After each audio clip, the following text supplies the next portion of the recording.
كما صليت على إبراهيم وعلى آل إبراهيم إنك حميد مجيد.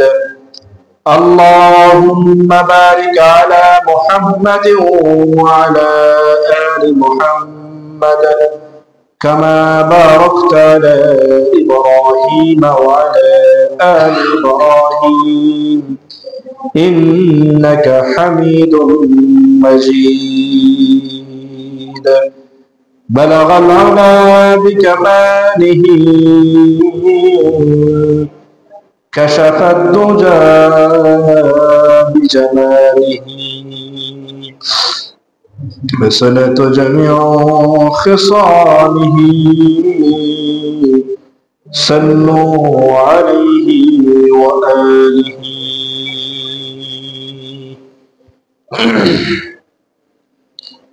আলহামদুলিল্লাহ। সম্মানিত মুআজ্জাজ মুসল্লিয়ান কিরাম, মুরব্বিয়ান আযম, আল্লাহ সুবহানাহু ওয়া তাআলার দরবারে অসংখ্য অগণিত লাখো কোটি শুকর ও সুজুদ যে মহান রব্বুল আলামিন আমাদেরকে দুনিয়ার ফিতনা ফাসাদ থেকে, দুনিয়ার জায়জামেলা থেকে যাচাই করে বাছাই করে ইমানের সহিত সুস্থতার সহিত আল্লাহর ঘর মসজিদে আগে আগে আসার বসার তৌফিক দান করেছেন। এজন্য অন্তরস্থল থেকে উচ্চ আওয়াজে কালিমাত শুকর আদায় করি। সকলে বলেন আলহামদুলিল্লাহ।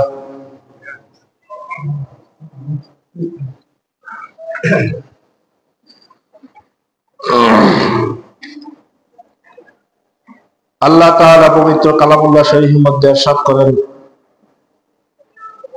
ইয়া আইয়ুহাল্লাযীনা আমানুত্তাকুল্লাহ ওয়া কুনু মা'আস সাদিকিন। হে ঈমানদারগণেরা, হে আমার মুসলমান উম্মতেরা, তোমরা আল্লাহকে বেশি করে ভয় করো।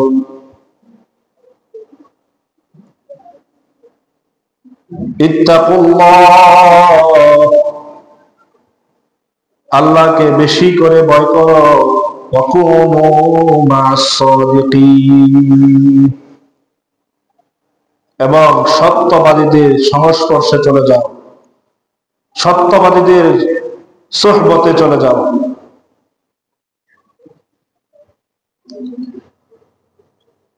তাফসীরের ভাষায় সত্যবাদী বলতে বুজুর্গানে দ্বীন উলামায়ে কেরাম পীর মাশায়েখদেরকে বুঝাইছে, হক্কানি পীর মাশায়েখদেরকে বুঝাইছে।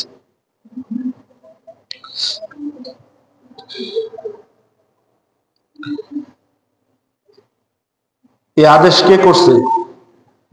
আল্লাহ। ইয়া আইয়ুহাল্লাযীনা আমানুত্তাকুল্লাহ, আদেশ করছে কে? আল্লাহ।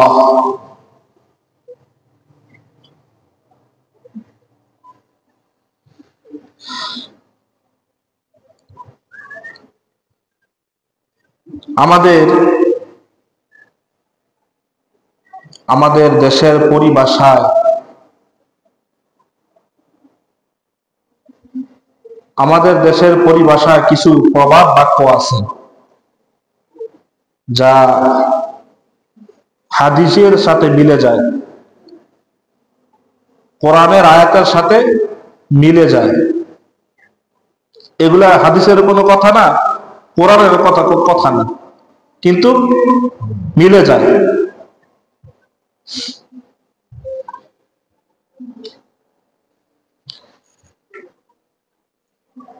ইয়া আইয়ুহাল্লাযীনা আমানুত্তাকুল্লাহ ওয়া কুনু মা'আস সাদিকিন, ঈমানদারগণেরা আল্লাহকে ভয় করো এবং সত্যবাদীদের সংস্পর্শে চলে যাও।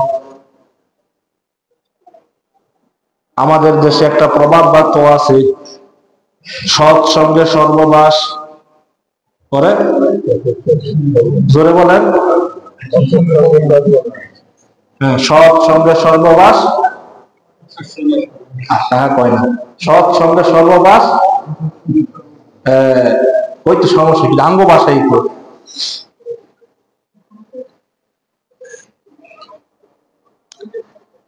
যার সাথে আপনি মিশবেন তার মতন হয়ে যাবেন। আশেক আর মাসুক, আশেক মাসুক,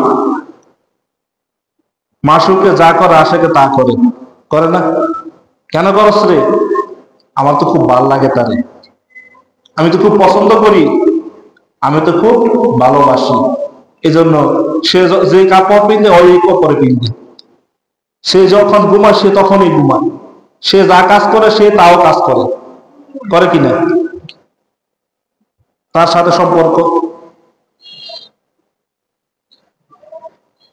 গাঞ্জাখোর, গাঞ্জাখোরদের সাথে সম্পর্ক, মদখোর মদখোরের সাথে সম্পর্ক, জেনাখোর জেনাখোরের সাথে সম্পর্ক, জেলখানার ভিতরে, জেলখানার ভিতরে আইনের আশ্রয়, আইনের হেফাজতে, এনে তো কোনো অবৈধ কাজ করার সুযোগ নেই, তারপরও শোনা যায় যে জেলখানার ভিতরেও গাঞ্জা পাওয়া যায়, মদ পাওয়া যায়। ভাই কেমনে পাইলেন এগুলো? কেমনে পাইলেন ভাই? লিঙ্ক আছে ভাই, লিঙ্ক আছে, সম্পর্ক।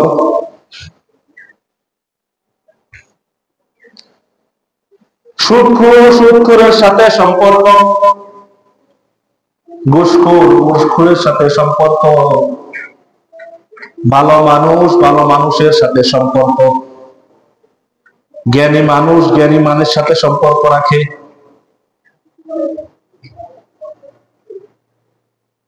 আবেদগার আবেদের সাথে সম্পর্ক রাখে। এই জন্য আমাদের পরিভাষায় সৎ সঙ্গে সর্বনাশ, অসৎ সঙ্গে সর্বনাশ, এই কথাটা আল্লাহ তাআলার কালামুল্লাহ শরীফের মধ্যে মিলে যায়, হাদিসে কুদসির মধ্যে মিলে যায়। ওয়াকুনু মা'আস সাদিকিন, ভালো মানুষের সঙ্গে চলে যাও, তাদের সোহবতে থাকো।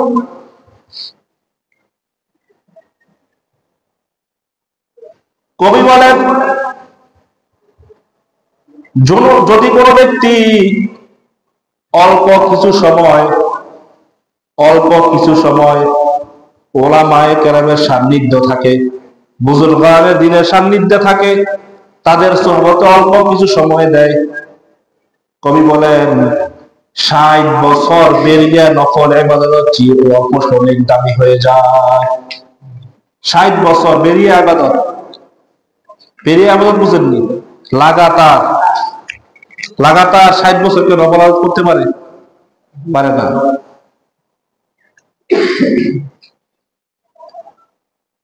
তাফসিরে মারিফুল কোরআনের লেখক মুফতি শফি রহমতুল্লাহ আলাইহি, পাকিস্তানের, যে তাফসিরে মারিফুল কোরআন লিখছে, আমার কাছে আছে।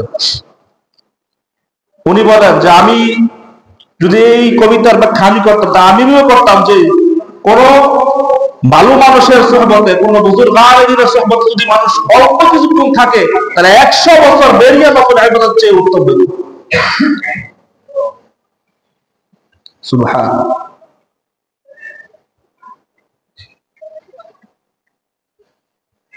মুসলমানের ঘরে জন্মগ্রহণ করে, জন্মগ্রহণ করার সময় ডান কানে আজান, বাম কানে ইকামত দেওয়া হয়, কিন্তু খারাপ সংস্পর্শের কারণে,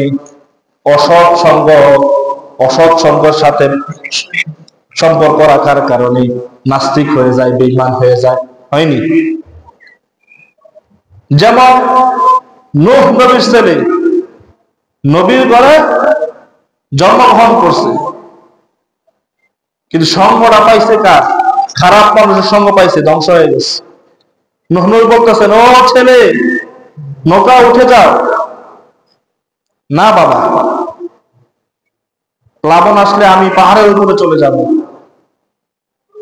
সে কাফের বেঈমানদের সাথে সংস্পর্শ করে ফেলছে, সম্পর্ক করে ফেলছে, পিতার কথা শুনে নাই, প্লাবন আসতে পাহাড় সহ ডুবাই ফেলছে, ধ্বংস হয়ে গেছে। অথচ ওর জাতির নবী নবীর ঘরে জন্মগ্রহণ করেও জাহান্নামী হয়ে গেছে একমাত্র সংস্পর্শ না থাকার কারণে, ভালো মানুষের সুহবতে না থাকার কারণে।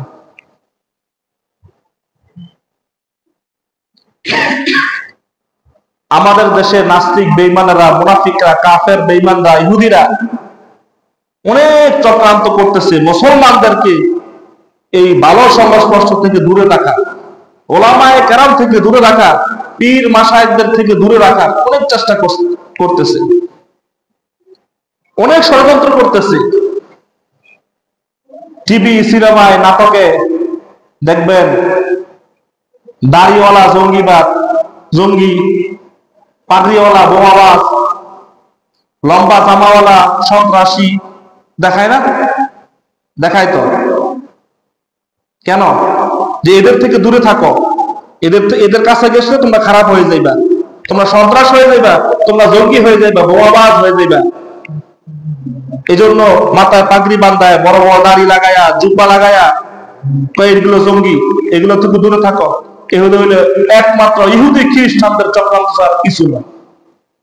মানুষ যেন ওলামায়ে কেরামের সংস্পর্শ না আসে, তাদের সোহবতে না আসে, তাদের সাথে সম্পর্ক না রাখে, এই জন্য এই চক্রান্ত গুলো ইহুদি নাসারা বেঈমান নাস্তিকেরা এই চক্রান্ত গুলো করে যাইতেছে।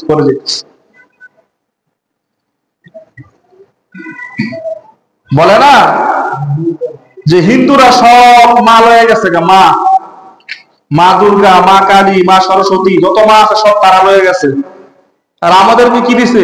সব বাবা, খাজা বাবা, ল্যাংটা বাবা, গাজা বাবা, শিকল বাবা, হ্যাঁ, শেষ সময় এক নেশা আইছে, এটার নামও বাবা।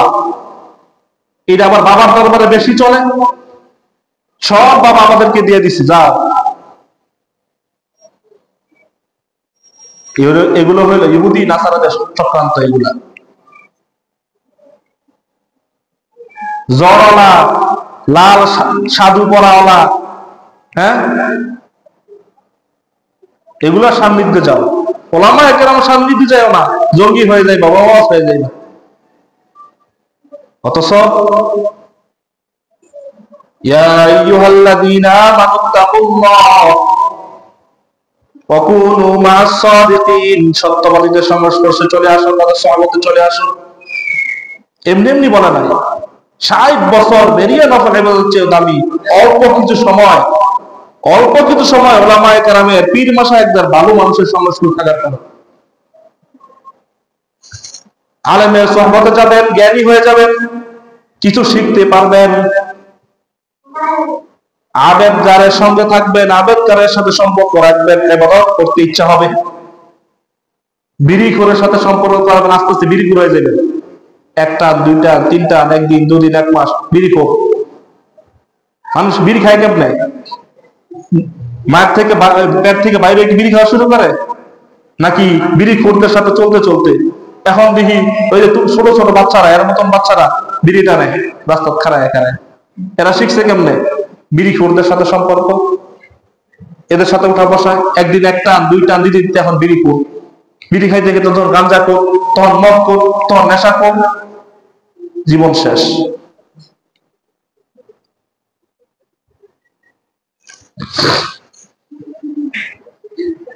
সূরা কাহফের মধ্যে ঘটনা আসছে, আসহাবে কাহফের 7 যুবক আল্লাহকে পাইবার জন্য আল্লাহর খোঁজে বাইরে হয়ে গেছে জঙ্গলের দিকে, পাহাড়ের দিকে।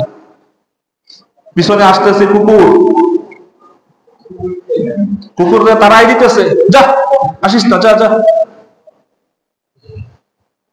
আল্লাহ তাআলা কুকুরের জবান খুলে দিছে, ও ভাই তারাস না, তোরা যে উদ্দেশ্যে বাইরে হইছ, যার খোঁজে বাইরে হইছ, আমি তো তাকে পাইতে চাই। তোরা যে রবকে খুঁজতেছস, তোরা যে প্রভুকে পাইতে চাইতেছস, আমিও তো আমার রবের খোঁজ পাইতে চাই, আমিও তো তার সান্নিধ্য পাইতে চাই। আমাকে তারাস না, আমাকে তোদের সাথে নিয়ে যা। অবাক হয়ে গেছে, আরে কুকুর কথা বলে, ঠিক আছে চল। গুহার মধ্যে গেছে, তারা ঘুমায় গেছে, কুকুরও 2 পা দিয়ে সামনে দিয়ে বসে গেছে পাহারা। 300-350 বছর কেটে গেছে। এই কুকুর তাফসীরের মধ্যে আছে এই কুকুর জান্নাতে যাবে একমাত্র ভালো মানুষের সংস্পর্শ থাকার কারণে, তাদের সোহবতে থাকার কারণে জান্নাতে চলে যাবে। এক ব্যক্তি আসলাম আশরাফি থানভী রহমতুল্লাহ আলাইহি বলতেছে, হুজুর কুকুরও কি জান্নাতে যাইব? তো জান্নাতের অবস্থা কি? আরে না, জান্নাতে আল্লাহ তাআলা এমন মানুষকে ঢুকাবেন না, কমজোরি, বুড়া, কানা, ল্যাংড়া, লুলাকে আল্লাহ তাআলা জান্নাতে ঢুকাবেন না। সুঠাম দেহের অধিকারী করে সুন্দর চেহারা বানাইয়া আল্লাহ তাআলা জান্নাতের মধ্যে ঢুকাবেন। কাল কিয়ামতের দিন আল্লাহ তাআলা কুকুরকে মানুষের রূপে আকৃতি দিয়ে আল্লাহ তাআলা কুকুরকে জান্নাতে দিবেন একমাত্র ভালো মানুষের সংস্পর্শে থাকার কারণে।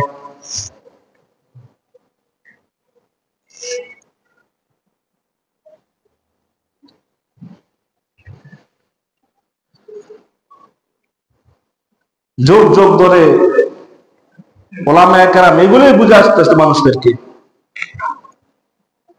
ওলামায়ে কেরাম আসেন, তারা সংঘর্ষ থাকেন, অথচ সংস্পর্শ থাকা দূরের কথা আর বিরোধিতা করে। কপাল পড়া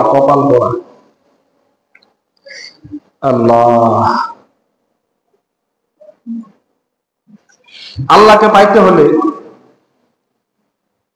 কিতাবুল্লাহ, 2 নাম্বার রিজালুল্লাহ, দুটা লাগবে।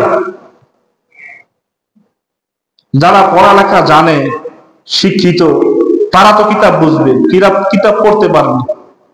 আর যারা বুড়া হয়ে গেছে, পড়ালেখা জানে না, তারা কি করবে? তাদের হলো রিজালুল্লাহ। আল্লাহ তাআলা মানুষের হেদায়েতের জন্য, মানুষকে হেদায়েত দেওয়ার জন্য আল্লাহ তাআলা দুটা রাস্তা দিয়ে দিয়েছেন। কিতাবও পাঠাইছে, নবীও পাঠাইছে। সাহাবায়ে কেরাম নবীর সুহবতে ছিলেন, কিতাবও বুঝছেন, এজন্য তারা পৃথিবীর সবচেয়ে দামি মানুষের রূপান্তরিত হয়ে গেছে। এখন কিতাব আমরা বুঝি না, কোরআন বুঝি না, হাদিস বুঝি না, আমরা আমল কিভাবে করব? এই জন্য ওলামায়ে কেরামের সান্নিধ্যে আসতে বলছে, তাদের সহবতে থাকতে বলছে। আমল শিখতে হইলে, আমল করতে হলে ওলামায়ে কেরামের সান্নিধ্যে আসতে হবে, তাদের কাছ থেকে আমল শিখতে হবে, কিতাব বোঝার চেষ্টা করতে হবে। এছাড়া রাস্তা নাই, আর কোনো রাস্তা নাই। এই জন্য সাধুরা, বন্ডারা জীবনে সেজদা একটা দিলেই হয়, এত সেজদা লাগে না। কোরআন বোঝা লাগে না, হাদিস বোঝা লাগে না, ফিকহ মাসলা মাসাইল বোঝা লাগে না। কেন বলে? মানুষদেরকে ভালো পথ থেকে বিচ্ছিত করার জন্য, ওলামায়ে কেরামের সান্নিধ্য থেকে দূরে থাকার জন্য, ভালো সহবত থেকে দূরে থাকার জন্য এসব কথা বলে। সাধারণ মানুষ তো বুঝে না, এজন্য বেশি বেশি ভালো মানুষের সঙ্গে থাকার কথা বলছে।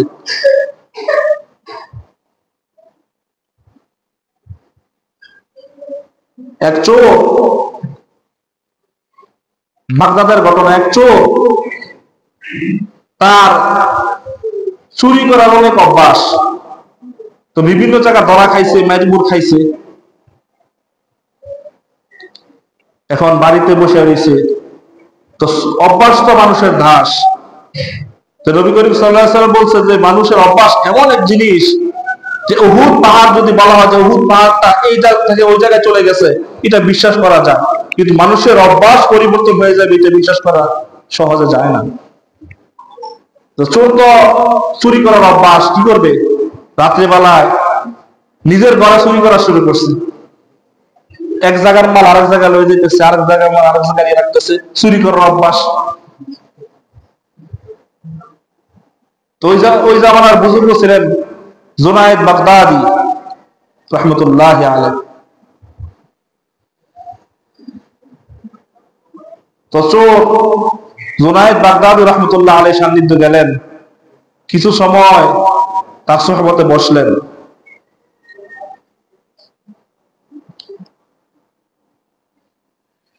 জুনায়েদ বাগদাদী রাহমাতুল্লাহ আলাইহি বলতেছে, ভাই তোমার যে অভ্যাস,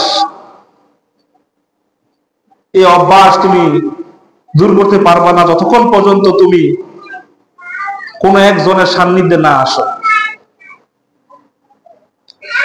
কোন একজনের বুজুর্গের সান্নিধ্যে না আসো, তার হাতে হাত না রাখো, তোমার এই অভ্যাস দূর হবে না।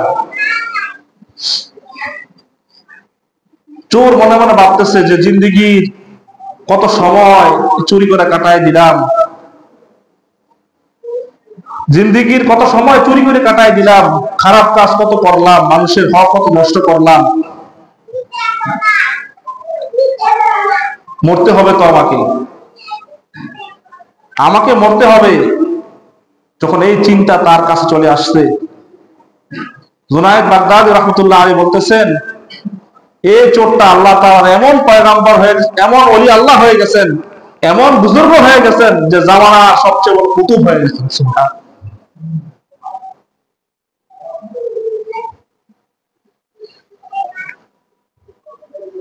মানুষ অন্যায় করে, অপরাধ করে, কিন্তু একটা সময় মানুষের বুঝ আসে।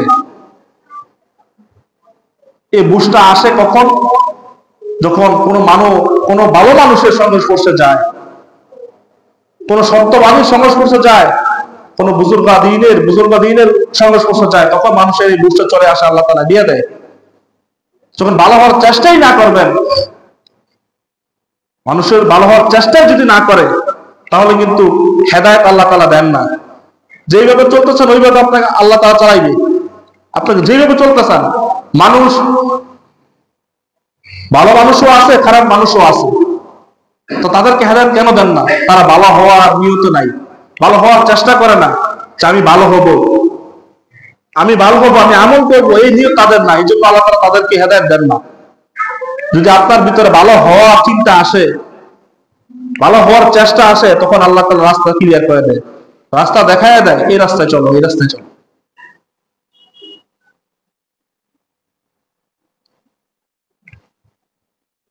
আল্লাহ। বনি ইসরাইলের জামানায় এক লোক 100 খুন করছে, 99টা খুন করে ফেলছে, 99টা।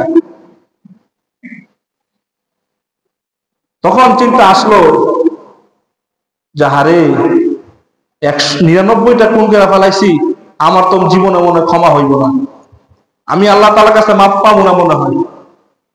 তখন মানুষকে জিজ্ঞাসা করতেছে, ভাই আমি তো 99টা খুন করে ফেলাইছি, এখন আমার তো ভয় হইতেছে, আমি তো মারা যাব, আমি তো একদিন মারা যাব, আমাকে একটু ভালো হওয়ার রাস্তাটা দেখাইবে, একটু আমি কোথায় গেলে একটু ভালো হইতে পারি। তো মানুষেরা বলতেছে, ভাই তুই যে গুনাহ করছস, তুই যে অন্যায় করছস, যত মানুষ খুন করছস, তোর ক্ষমা নাই, আল্লাহ তোকে মাফ করবে না। তো সে ভাবতেছে, যদি আমাকে যদি আল্লাহ তাআলা মাফ নাই করে, তাহলে তোরে দিয়ে শেষ করে আমি 100টা পূরণ করি, তারও শেষ করে দিস। তখন নিরুদ্দেশ্য হয়ে হাঁটতেছে, প্রতিমধ্যে এক বুজুর্গের সাথে দেখা, ভাই 100 খুন করছে, আল্লাহকে আমাকে মাফ করবে, একটা রাস্তা কি দেখানো যায়? যে অমুক গ্রামে একজন আল্লাহর ওলি আছে, তার কাছে যাও, সে তো ওকে কোনো রাস্তা দেখাইতে পারে। হাঁটতেছে,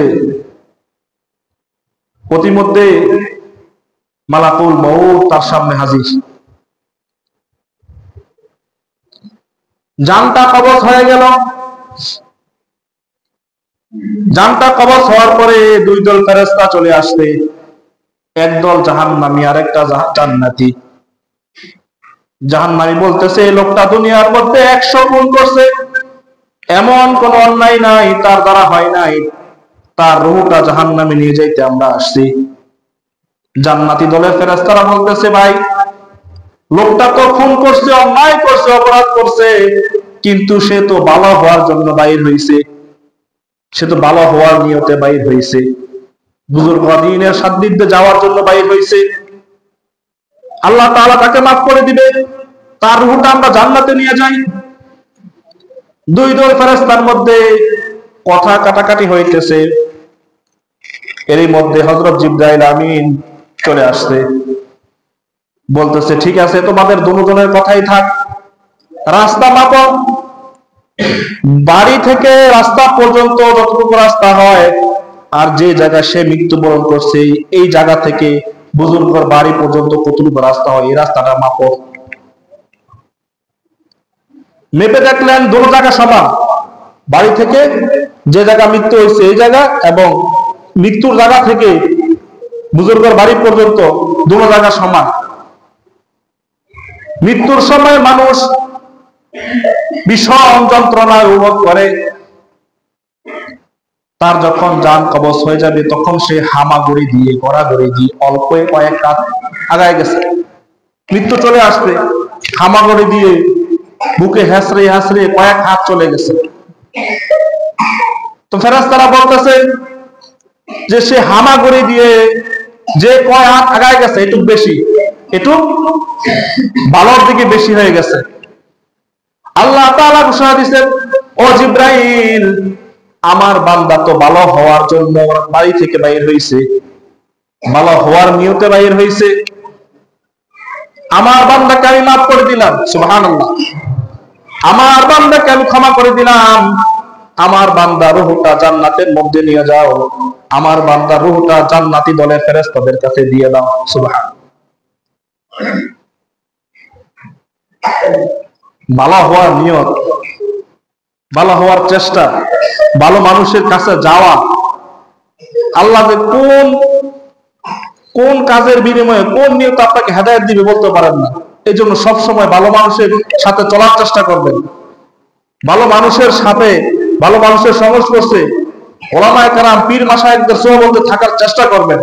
আল্লাহ তাআলা কোনো না কোনো কিছু বিনিময়ে আপনাকে হেদায়েত দিয়ে দিবে। আল্লাহ তাআলা আমাদেরকে সত্যবাদীদের সংস্পর্শে থাকার তৌফিক দান করুন, আমিন। ওলামায়ে কেরাম পীর মাশায়েখদের সোহবতে থাকার তৌফিক দান করুন, আমিন। ওয়া আখিরু দাওয়ানা আলহামদুলিল্লাহি রাব্বিল আলামিন।